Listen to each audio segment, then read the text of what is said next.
Sebenarnya kurang ajar itu cuma aduh udahlah. FKUP, SKP 2 Menteri itu justru adalah alat legitimasi untuk menutupin gereja dan untuk menghalangi pembangunan gereja. Jadi salah tadi ya kalau si Setara itu atau Komnas HAM mengharapkan peranan FKUP. Oh, salah. Sama saja Anda minta tolong pemerintah buat buka BH Anda itu. Ya, Anda minta tolong untuk betulin Anda itu. Ya, kalau minta tolong sama FKUP untuk menjaga kerukunan umat beragama itu.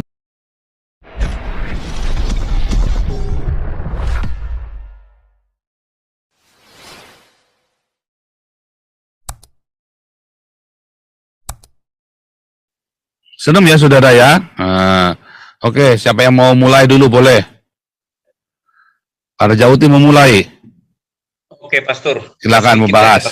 Ya.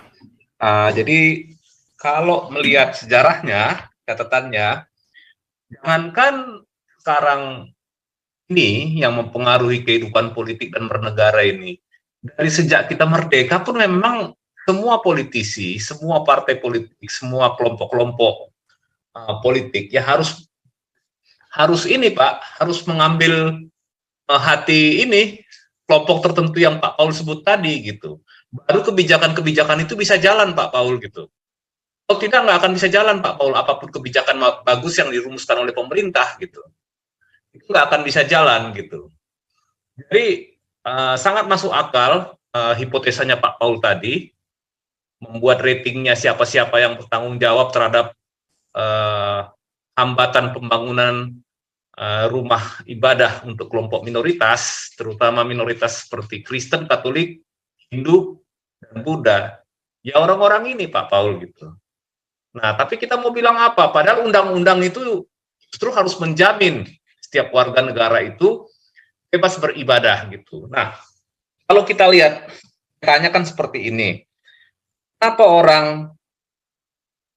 kita itu susah untuk memperoleh izin mendirikan rumah ibadah? Pertama jelas SKB 3 Menteri tersebut ya, di mana harus mendapatkan 75 tanda tangan.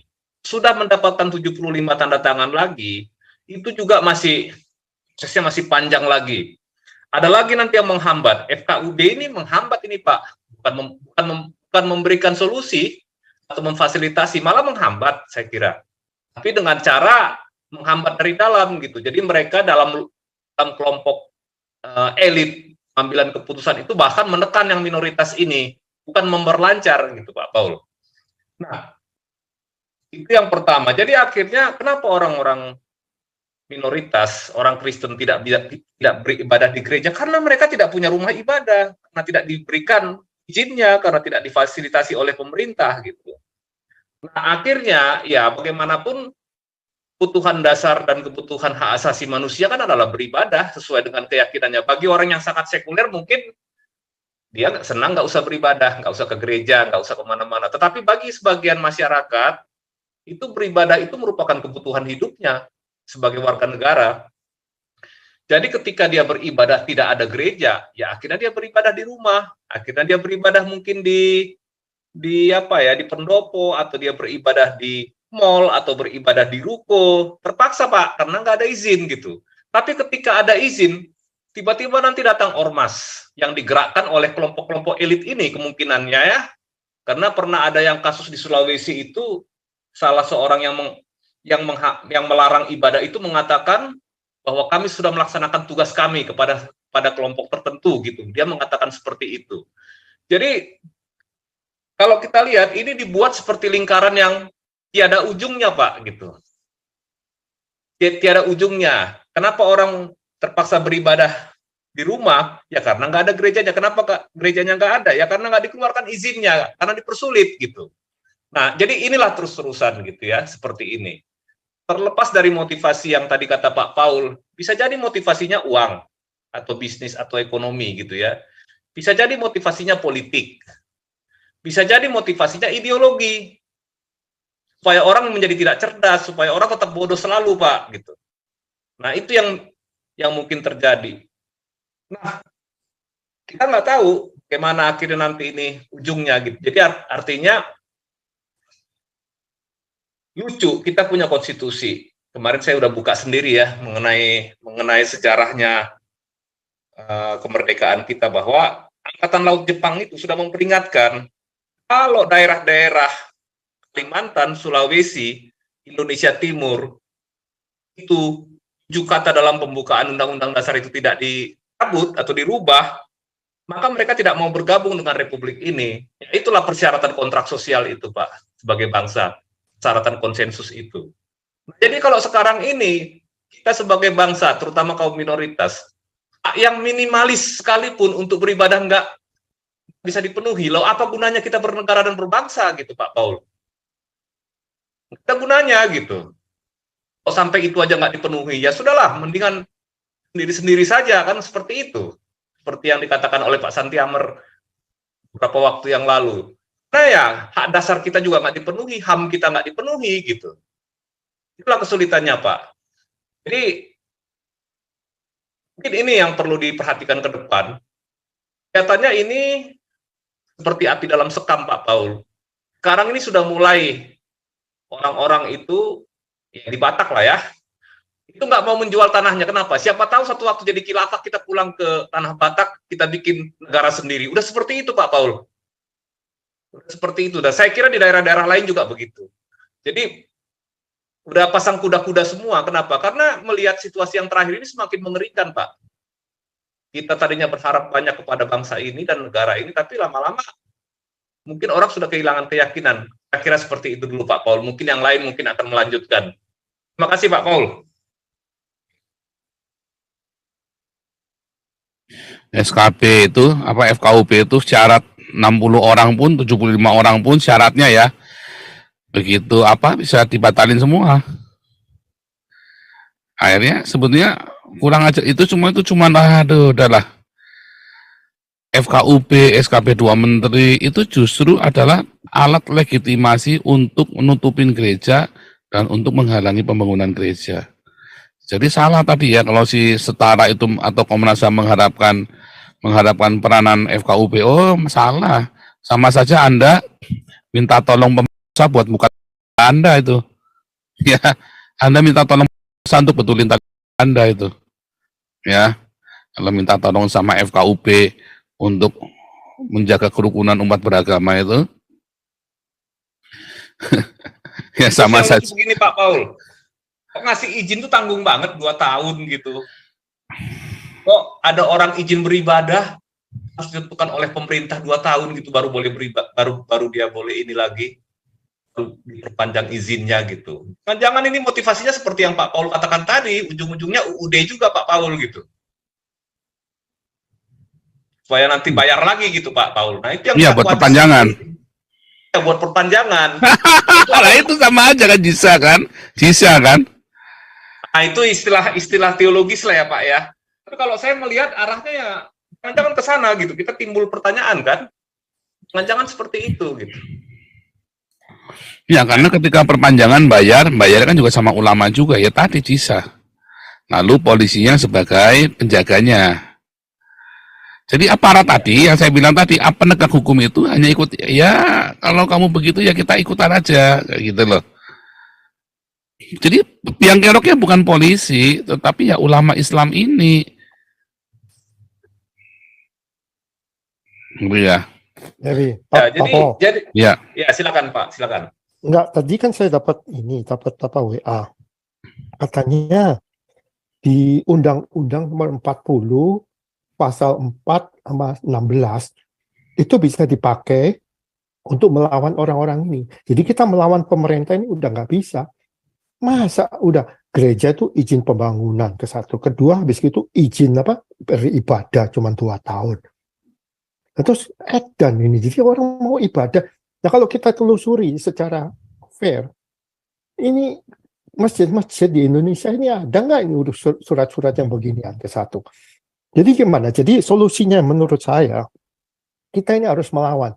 Jadi pendeta yang di Lampung kemarin, dengan seluruh jemaatnya, harus bikin laporan polisi untuk ini, Undang-Undang nomor 40, pasal 4 dan 16. Itu tuntutannya 5 tahun. Jadi orang yang baju biru itu harus segera ditangkap dengan tuntutan pasal ini bisa 5 tahun penjara. Itu aja yang bisa kita kerjakan. Daripada kita keluar-keluar, nggak ada hasil. Pemerintah ini budak semua, udah pada goblok, udah digoblok-goblokin sama segoblok-gobloknya, sebangsat-bangsatnya. Udah sama orang ini apa nama ajaran orang-orang Arab ini udah terlalu dibodoh-bodohkan. Jadi kita harus melawan dengan kepanikan kita. Seperti kemarin saya bilang, ya, kita harus angkat senjata. Ya kemungkinan orang Indonesia itu, aduh, orangnya itu pada yang jemaat-jemaat ini pada on semua, yang laki-laki itu. Oh, masa orang masuk gereja sampai mimbar nggak ada yang nyetop.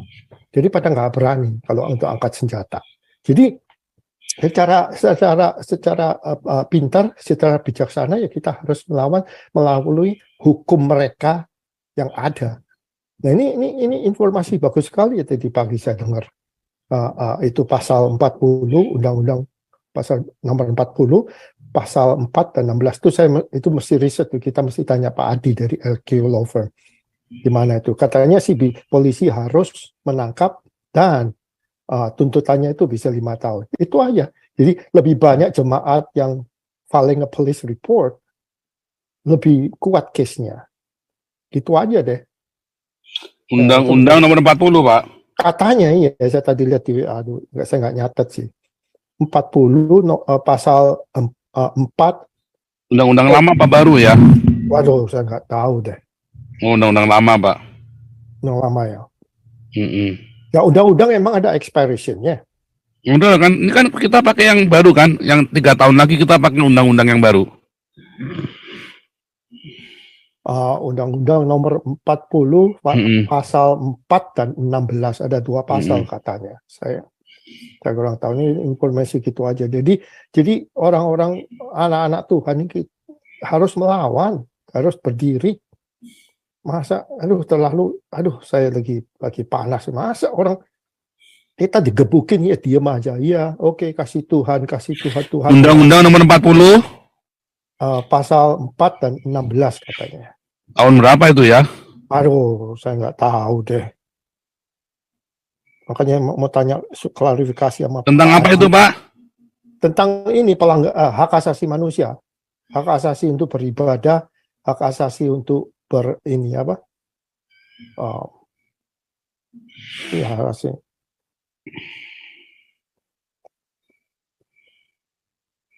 Nggak ada, beda mungkin ya.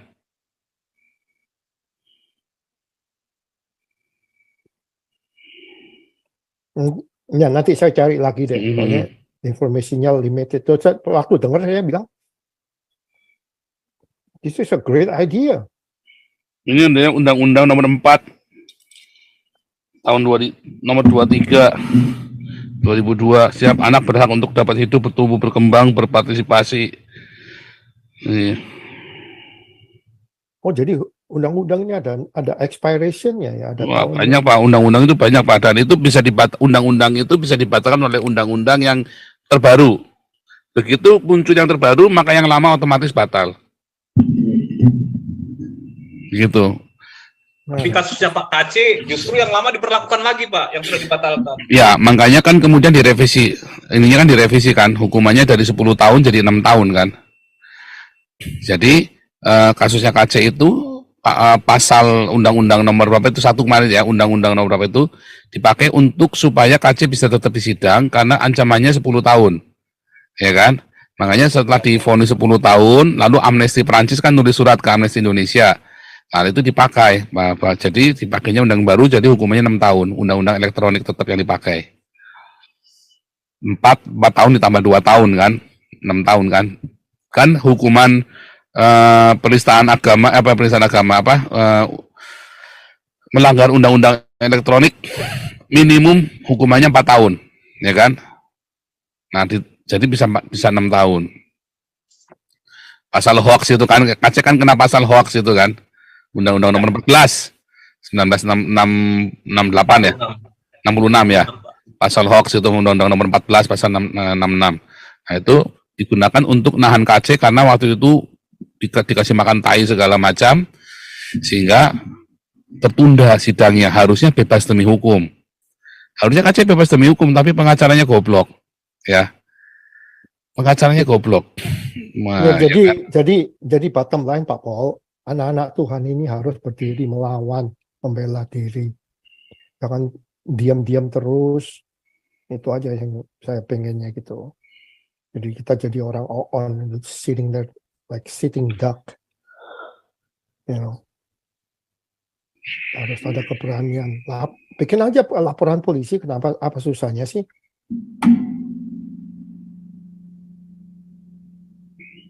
Ya, ini ulat bulu.